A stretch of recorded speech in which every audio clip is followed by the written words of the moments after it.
पर्चा दाखिल करने से पहले दिल्ली में बीजेपी की सीएम पद की उम्मीदवार किरण बेदी के तेवर ठेठ राजनेता की तरह थे। एक तरफ अपने पुराने सहयोगी अरविंद केजरीवाल की तरह किरण बेदी ने आम लोगों को खुद से जोड़ने की कोशिश की, तो दूसरी तरफ राजनीति में अपने आदर्श नरेंद्र मोदी की तरह महापुरुषों से जुड़ी भावनाओं को लोगों से किरण बेदी ने जोड़ा।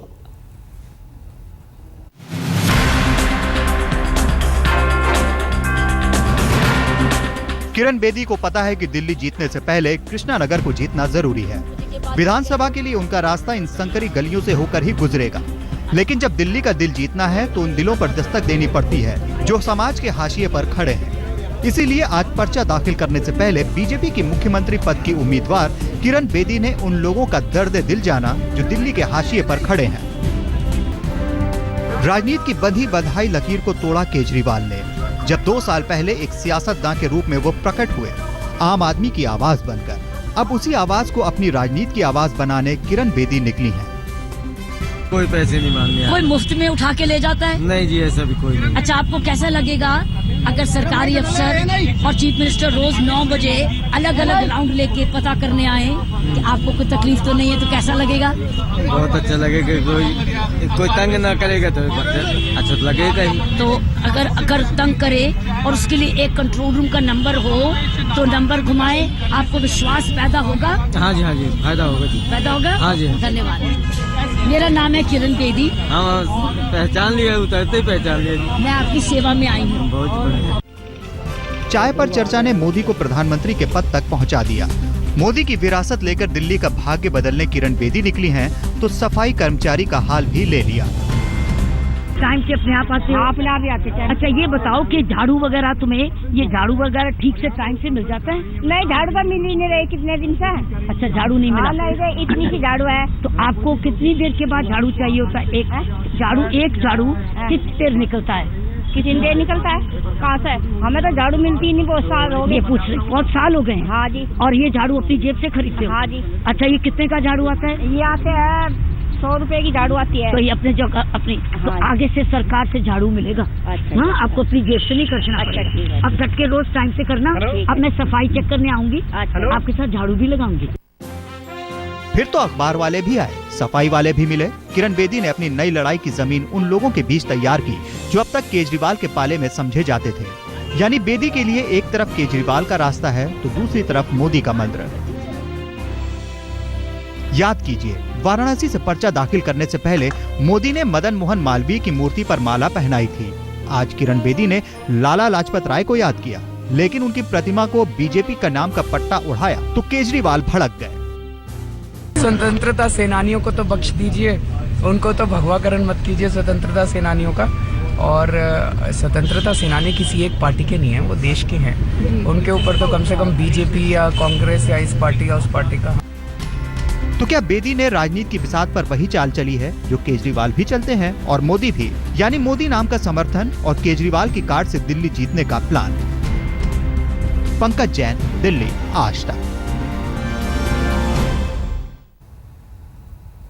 पर्चा दाखिल करने के आखिरी दिन आज दिल्ली में बीजेपी, आम आदमी पार्टी और कांग्रेस तीनों पार्टियों के सबसे बड़े नेताओं ने अपने अपने पर्चे दाखिल किए।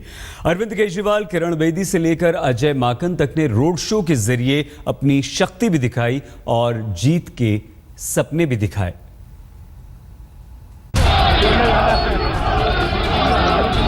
कृष्णानगर सीट से किरण बेदी का पर्चा दाखिल। नई दिल्ली से केजरीवाल ने पर्चा भरा। दिल्ली सदर से अजय माकन का नामांकन।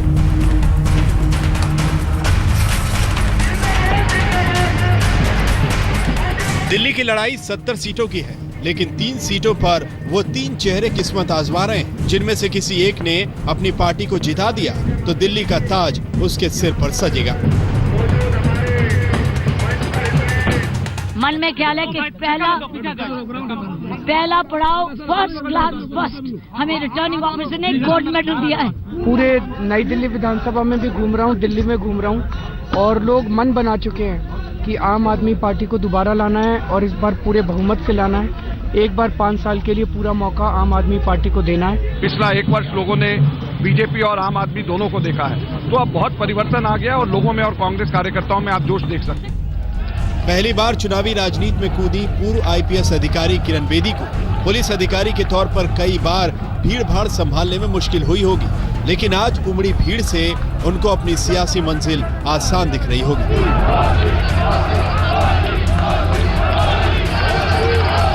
पूर्ण जीत का इसमें कोई शक ही नहीं है। सवाल ये नहीं इस कृष्णानगर की जीत का, सवाल ये है कि कितने ज्यादा सीटों से बीजेपी अपनी सरकार बनाती है। सवाल ये है पूर्ण जब 2/3 मेजॉरिटी से बनाएगी, हम लोग बहुत तेज गति से सरकार को चलाएंगे। जिस कृष्णानगर सीट से हर्षवर्धन 20 साल तक विधायक रहे, वो भी अपने उत्तराधिकारी का मनोबल बढ़ाने के लिए पहुंचे थे, और वो भी जिनके समर्थक कल तक टिकट के लिए हंगामा कर रहे थे। मेरा ये कहना है कि कृष्णनगर में ऐतिहासिक जीत होगी, सारे दिल्ली में ऐतिहासिक जीत होगी।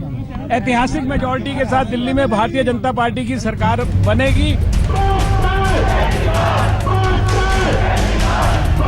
भीड़ भाड़ में कल तो केजरीवाल अपना पर्चा दाखिल नहीं कर पाए थे, लेकिन आज उनका नामांकन हुआ। जामनगर हाउस में पर्चा भरने के बाद केजरीवाल ने वही पुरानी रट दोहराई, भ्रष्टाचार और महंगाई के खिलाफ लड़ाई। लड़ाई जो है वो किसी इंडिविजुअल के खिलाफ नहीं है, लड़ाई किसी पार्टी के खिलाफ नहीं है, लड़ाई हमारी भ्रष्टाचार और महंगाई के खिलाफ। पिछली बार 8 सीटों पर सिमटी कांग्रेस को जिताने का दारोमदार अजय माकन पर है। भले ही कांग्रेस को चुनावी सर्वेक्षण में चूका हुआ माना जा रहा हो, लेकिन माकन जब पर्चा भरने निकले तो उनके साथ समर्थकों का अच्छा खासा हुजूम था। जोश में आए माकन के निशाने पर दोनों थे, केजरीवाल भी और किरण भी। न केवल सदर में बल्कि पूरी दिल्ली में मुझे पूरा विश्वास है हम लोग बहुत अच्छा करेंगे।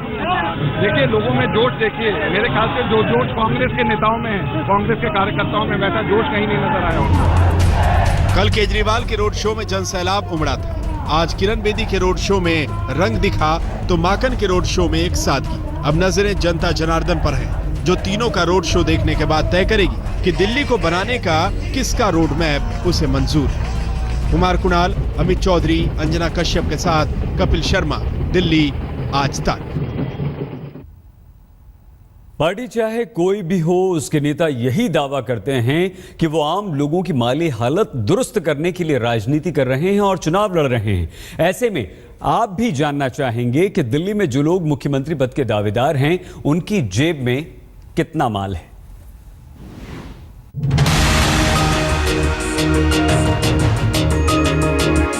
सब ताल ठोक रहे हैं कि दिल्ली का हाल दुरुस्त कर देंगे, बिगड़ी दिल्ली को बना देंगे, लेकिन पहले अपने नेताओं का माली हाल देख लीजिए। आम आदमी पार्टी के नेता अरविंद केजरीवाल के पास 1 करोड़ 92 लाख रुपए की अचल संपत्ति है। इसमें इंदिरापुरम में 55 लाख का एक फ्लैट है, शिवानी में 27 लाख का पुश्तैनी मकान है और गुड़गांव में पत्नी के नाम एक फ्लैट है। वहीं केजरीवाल के पास नकदी 15,000 रुपए की, जबकि पत्नी के पास नकदी 10,000 रुपए है। जबकि केजरीवाल के पास 2,11,000 और उनकी पत्नी के पास करीब 6 लाख रुपए का फिक्स डिपॉजिट है। केजरीवाल की पत्नी के पास आभूषण के रूप में 9 लाख रुपए का सोना है। कुल अचल संपत्ति 2 करोड़ 12 लाख की है। इस मामले में केजरीवाल से बीजेपी के मुख्यमंत्री पद की उम्मीदवार किरण बेदी ज्यादा अमीर है। किरण बेदी के पास 7 करोड़ 90 लाख रुपए की अचल संपत्ति है, जबकि उनके पति के नाम 28,50,000 रुपए की। वहीं बेदी के पास नकदी 55,750 रुपए, जबकि पति के पास 15,500 रुपए। बैंक में जमा रकम 2 करोड़ 35 लाख 43,852 रुपए, जबकि पति के पास 26,70,028 रुपए। बेदी के पास बचत जमा 15,96,985 रुपए का है, जबकि गहने 27,000 रुपए की और गाड़ी के नाम पर एक मारुति 800 कार। बेदी पर पर्सनल लोन 61,54,090 रुपए का है। अब पार्टी का ग्राफ भले नीचे हो, लेकिन कांग्रेस नेता अजय माकन की संपत्ति ठीक ठाक है। अजय माकन के पास अचल संपत्ति 7 करोड़ 77 लाख रुपए की है, जबकि पत्नी के नाम 3 करोड़ 63 लाख रुपए। वहीं माकन के पास चल संपत्ति 2 करोड़ 99 लाख रुपए की है, पत्नी के पास 1 करोड़ 20 लाख रुपए की और दोनों बेटियों के पास 47,32,000 रुपए की। खास बात यह है कि इन तीनों नेताओं की पहचान ईमानदार नेता की है। अब जनता तय करेगी कि किसकी ईमानदारी से दिल्ली का भला होगा। आज तक ब्यूरो।